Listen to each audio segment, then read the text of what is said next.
Voici les rares images de la ville de Konna, verrou stratégique au centre du pays. Là où les combats font rage depuis jeudi entre l'armée malienne et les islamistes, là où la France intervient depuis hier. Une bonne partie de la journée et de la nuit dernière, les avions de chasse français ont poursuivi leur rotation au-dessus du Mali. Des Mirage 2000 qui décollent du Tchad voisin. Peu d'images pour le moment de l'intervention française. Celles-ci sont fournies par le ministère de la Défense. Hier, les frappes aériennes ont commencé par viser une ligne de pick-up comme celle-ci. Les islamistes progressaient en colonne vers le sud. Objectif atteint, leur avancée a été stoppée. Un raid mené par des hélicoptères d'attaque, au cours duquel un appareil français a été touché.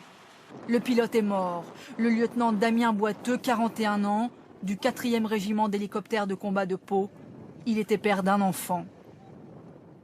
Aujourd'hui, à Konna, les appareils français ont ciblé des hangars. Grâce à ce soutien logistique, l'armée malienne affirme avoir repris aujourd'hui cette ville aux islamistes. Selon le Mali, l'intervention aurait déjà fait au moins 100 morts parmi les groupes djihadistes, mais leur détermination ne semble pas altérée. Dans cette vidéo enregistrée hier, ce porte-parole d'AQMI menace la France de représailles. L'affaire est encore entre vos mains. Cessez vos hostilités envers nous, sinon vous êtes en train de creuser les tombes de vos fils avec vos propres mains pour les envoyer en enfer. Dès le début de la semaine prochaine, des troupes d'Afrique de l'Ouest pourraient à leur tour rejoindre cette opération pour stabiliser la zone. Alors les troupes françaises sont donc arrivées au Mali, comme l'a souhaité le président de la République. Vont-elles se contenter de rester à Bamako ou vont-elles remonter vers les lignes de front? Reportage Gérard Grisbeck, Frédéric Ranck et Sylvain Barral. Ils arrivent du Tchad, d'autres venant de Côte d'Ivoire ou de France devraient suivre.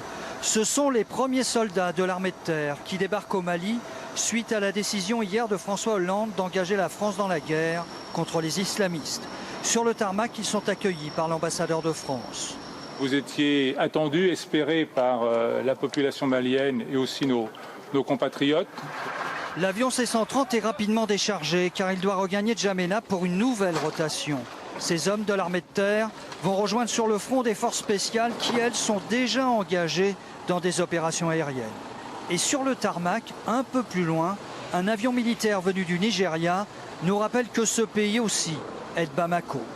Puis c'est le moment pour le patron du détachement de s'adresser à ses troupes. Dès demain, il dirigera les forces terrestres françaises au Mali. Le travail, on le connaît, on sait le faire. La particularité, on va le faire aux côtés de nos camarades maliens. Donc très vite, on va constituer ce détachement. Et ensuite, on montera très certainement vers le nord, avec et aux côtés des forces maliennes. En début de semaine prochaine, ces hommes monteront donc au front. Leur nombre n'est pas encore définitif, mais de plusieurs dizaines, ils pourraient passer à plusieurs centaines. Ils ne sont pas là pour former l'armée malienne, mais pour combattre à ses côtés, ce qui semble ravir les autorités militaires. Nous sommes ensemble, parce que leur arrivée a permis de stabiliser profondément la situation aux alentours de Konna. Et effectivement, depuis hier, les actions qui sont en cours ont permis de stabiliser les opérations sur la ligne de façon générale. Ce premier détachement fait donc figure d'éclaireur, car dès demain, d'autres avions militaires français devraient atterrir ici, à Bamako. Et on va retrouver Gérard Grisbeck qui est sur place. 6000 ressortissants français vivent aujourd'hui au Mali. Alors, quelle est l'atmosphère et les réactions face à cette intervention? On écoute notre envoyé spécial.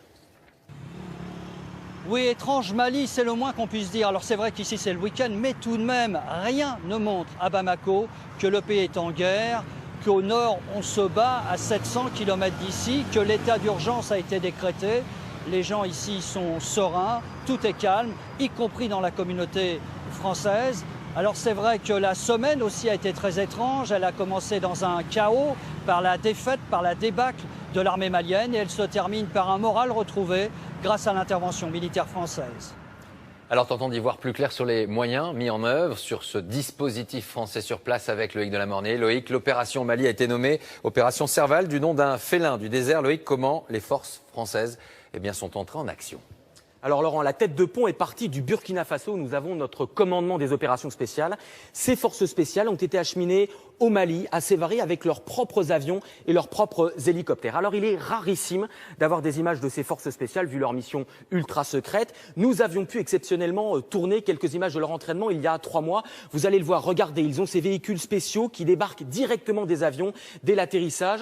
Ils ont donc leurs propres hélicoptères de combat. C'est d'ailleurs une gazelle de ce type qui a été touchée et son pilote tué la nuit dernière. Des hommes en uniforme et en tenue de camouflage. Ce sont des hommes surentraînés, surarmés, avec des techniques connues d'eux seuls. Regardez cet incroyable transport de soldats suspendus au bout d'un filin par hélicoptère. Ils approchent comme ça en rase-motte et à l'air libre. Alors, en plus de ces forces spéciales, nous avons donc, vous l'avez vu, les Mirage 2000 et F1 stationnés au Tchad, des avions de surveillance au Sénégal, des drones, c'est-à-dire des avions sans pilote déployés au Niger, des avions ravitailleurs venus de France et enfin des satellites de reconnaissance et d'observation militaire. Par chance, le dernier de type Pléiade a été déployé et lancé il y a à peine un mois. Merci beaucoup Loïc. Alors c'est une action militaire qui repose sur plusieurs fondements. D'abord, répondre à l'appel à l'aide du Mali, on l'a dit, protéger nos ressortissants, mais aussi lutter contre cette nébuleuse terroriste et ces groupes qui menacent la région et qui pourraient également menacer les intérêts français et européens. Voyons justement qui sont ces groupes armés islamistes,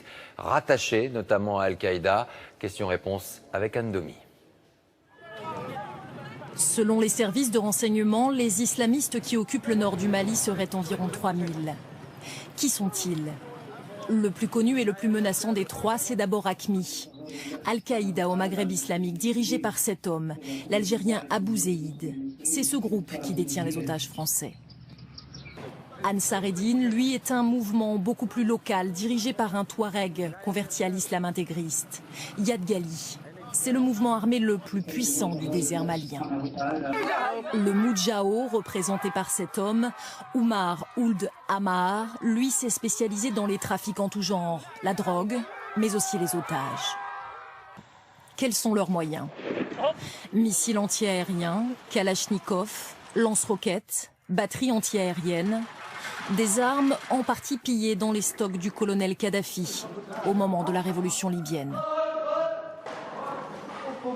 Ils ont d'autres ressources qui viennent du financement du terrorisme, tels que le trafic de drogue, tels que les enlèvements, le kidnapping d'otages occidentaux. Et avec cet argent, ils ont pu également acheter des armes, faire du trafic d'armes et reconstituer un stock assez important d'armes modernes. Selon nos informations, les responsables militaires français ne s'attendaient pas à une telle résistance. Que veulent-ils? En unissant leurs forces, le but de ces trois groupes est très clair. Imposer sur l'ensemble du Mali la loi islamique, comme ils l'ont déjà fait depuis 11 mois dans le nord du pays. Et notamment ici à Tombouctou, en fermant les débits de boissons ou en lapidant ceux qu'ils accusent de ne pas respecter la charia. À terme, ces groupes pourraient depuis le nord Mali mener des attaques terroristes vers l'Europe et notamment la France. Une menace qui pour les autorités françaises justifie pleinement la guerre engagée.